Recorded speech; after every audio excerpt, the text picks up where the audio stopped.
Aujourd'hui, on va parler du Bumblebee Earthrise Warfare Cybertron Netflix. Et si cette vidéo vous plaît, n'hésitez pas à vous abonner, à partager et à commenter. Et sur ce, bonne vidéo. Donc voici le Bumblebee sous sa forme véhicule. Donc c'est un repaint slash remold de Cliff Jumper de la gamme Earthrise. Donc Bumblebee dans la série Netflix plutôt ne se transforme pas en coccinelle. On le voit même pas se transformer tout court de la série. Mais techniquement, il se transforme en un véhicule cybertronien. Donc là, ils ont voulu reprendre, vu que c'est la gamme Earthrise aussi, de nous faire un mold terrestre, on va dire, puisque cette gamme reprend les designs type EG1 en les modernisant un peu. C'était à l'époque, jusqu'à ce que les studios séries s'en mêlent. Mais du coup, on a le droit à une plutôt bonne représentation d'une coccinelle sur ce coup-là, avec le petit logo Volkswagen, le petit logo Autobot juste ici. C'est un véhicule très propre. Le mold, c'est le même que Cliff Jumper, donc c'est assez solide, assez compact. Le véhicule roule bien, rien à redire là-dessus. Le dessous est propre, pas de robot visible, rien de tout ça. Tout est bien, tout est plutôt même bien détaillé. À l'arrière, on voit les petits phares avec le coffre juste ici. À l'avant, bon, j'ai dit le logo et puis enfin les deux logos. On a les phares, le pare-choc avant, pare-choc arrière, les petits rétros juste ici. La forme du capot, de manière globale. Franchement, c'est un super véhicule, vraiment incroyable. Et pour ce qui est de ses accessoires, bon, alors, c'est le même fusil que celui de Cliff Jumper, avec les petits trucs sur les côtés. Donc, jusque-là, rien ne change réellement. Juste que Cliff Jumper avait un petit emplacement là au-dessus pour pouvoir clipper ça. Ça faisait un peu moche, mais au moins, on savait où le ranger. Là, il n'y a pas, du coup, c'est un peu embêtant. Mais globalement, super véhicule, franchement, rien à redire là-dessus. Maintenant, on va voir pour ce qui est du mode robot. Donc pour la transformation, c'est très très simple, vu que c'est la même que Cliff Jumper encore une fois. Donc dans un premier temps, on va essayer de déclipper, donc c'est l'arrière du véhicule. Donc on va y déclipper les mains, si ça veut bien venir un jour. Hop. Alors il m'a l'air plus, alors il est plus simple que Cliff Jumper, je trouve, à déclipper. Donc on va déjà déclipper ça. On va sortir cette petite pièce là qu'on servira pour mettre le dos juste après. On va venir à l'avant et on va essayer de déclipper les jambes de cette manière, on les sépare, voilà comme ça. Pour ensuite, faire redescendre, alors juste avant on va replier les roues à l'arrière, pour ensuite faire glisser ça comme il faut, enfin c'est techniquement l'avant du véhicule, on va le faire glisser comme ça, pour pouvoir ensuite faire remonter le bassin et retourner pour mettre tout ça dans le bon sens. Pour ce qui est des jambes, donc comme je disais, après l'avoir replié, il va falloir insérer ce petit embout à l'intérieur des jantes. Donc il suffit de mettre la jante dans le bon sens et de le clipper. Hop. Fait pareil sur la deuxième jambe. Hop. Et si ça rentre pas, il suffit de tourner légèrement la jante pour pouvoir le clipper dedans comme cela. Et pour le reste, tout simplement, on va ouvrir donc le toit du véhicule pour y rentrer le capot, littéralement, et sortir la tête. Puis on n'a plus qu'à remettre les bras dans le bon sens comme ça. On fait pareil sur l'autre côté. Et enfin, on n'a plus qu'à y clipper à l'arrière, comme avec Cliff Jumper, encore une fois, je me répète, l'arrière du véhicule pour former son dos. Donc voici le Bumblebee sous sa forme robot. On a le droit à un très très beau robot sur ce coup-là.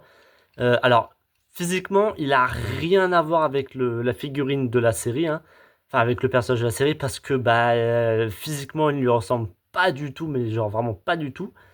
Juste le visage qui est vaguement le même à peu près, je dirais. Les articulations sont les mêmes que Cliff Jumper, donc elles sont très très bonnes, voilà. Le coude peut tourner, la main, elle peut tourner, voilà, tout simplement. Hop, la tête peut tourner librement, étant sur ball joint. Le bassin peut tourner sans problème. Les jambes peuvent se plier. Hop, les pieds peuvent se pencher. Alors, les pieds sont vachement massifs et du coup, je trouve que c'est pas top. Par contre, ça, c'est le seul point négatif que je mettrais. Le dos est assez proéminent, mais bon, ça, c'est le part du mold de manière globale. Quand on prend Cliff Jumper et Bumblebee côte à côte, on voit globalement que c'est... Alors, on voit quand même que c'est le même mold. Là, sur ce coup-là, il n'y a rien à redire. Voilà, c'est le même mold, le même fonctionnement. Mais ce que je trouve bien avec les remolds de manière globale, c'est qu'on reprend la même ingénierie, mais on modifie tout le reste. C'est-à-dire que là, on a le droit à c'est une sorte de Camaro, Corvette ou Dodge, je ne sais pas trop ce que c'est. Mais quand on regarde, il est beaucoup plus arrondi celui-ci, rien qu'au niveau du torse. Hein. Lui, il est très plat, lui, très arrondi. Et on arrive avec un mold plutôt bien pensé à modifier l'entièreté du véhicule pour ensuite nous donner un résultat très très propre et plutôt convaincant quand même. Ce squelette sur la même tête, le visage n'est pas du tout le même, mais bon ça c'est normal. Hein. Cliff Jumper a une tête, lui par contre, un peu plus allongée. Bumblebee a une tête un peu plus arrondie et plus bouffie. Il a un côté un peu plus mignon, on va dire, dans les faits. Donc pour ce qui est de ses accessoires, c'est du classique. Hein. On peut soit lui mettre juste ici les armes. Hein. Hop, voilà. Alors je sais même pas si c'est vraiment comme ça qu'on est censé pouvoir les mettre. Ou alors au niveau des mains, voilà, comme ça. C'est alors dans la série, il n'utilise pas particulièrement d'armes appropriées, enfin proprement parler à lui. Donc il utilise un peu les armes de manière générale. Les armes peuvent se séparer, voilà, c'est du classique. Hein. C'est les mêmes que Cliff Jumper. Hein. Ils sont pas trop embêtés là-dessus. Donc on peut lui mettre comme ça, hop. Et ensuite on n'a plus qu'à alors retourner légèrement ça pour pouvoir le clipper dans sa main. Hop, si j'y arrive un jour. C'est pas dit, voilà. Donc ça lui fait un fusil, hein. Techniquement, c'est un fusil sniper. Hein. Techniquement, vu qu'il s'est inspiré de la G1, avec normalement, Cliff Jumper, c'était les sortes de skis quand il est dans la neige. C'est un épisode très vague de la G1, mais c'est comme ça. Mais franchement, ouais, mode robot très propre. Hein. Il est même tout petit. Ça, c'est un truc que j'aime bien, c'est qu'il est tout petit. Tout petit. Petit robot, franchement, incroyable.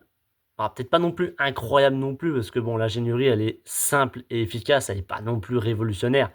Mais honnêtement, pour une figurine, on va dire entre parenthèses, de l'époque, hein, parce que quand tu regardes les Studio Series maintenant, elles sont clairement supérieures.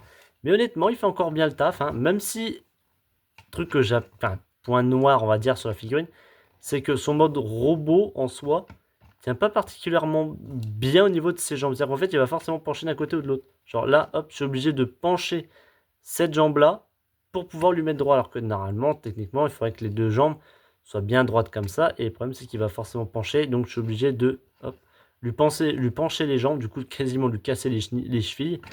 C'est un peu dommage, mais bon, c'est pas trop problématique. Hein. Globalement, c'est une bonne figurine. Hein. Rien de nouveau là-dessus. Je la recommande très clairement si vous n'avez pas de Bumblebee typé G1 encore. Celui-ci fait très bien le taf. Hein. Franchement, je vous la recommande.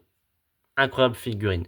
Pour la prochaine figurine, je vous la laisse deviner. C'est un personnage de la gamme The Last Knight, un samouraï rouge qui se transforme en une Mercedes. Et sur ce, à une prochaine vidéo.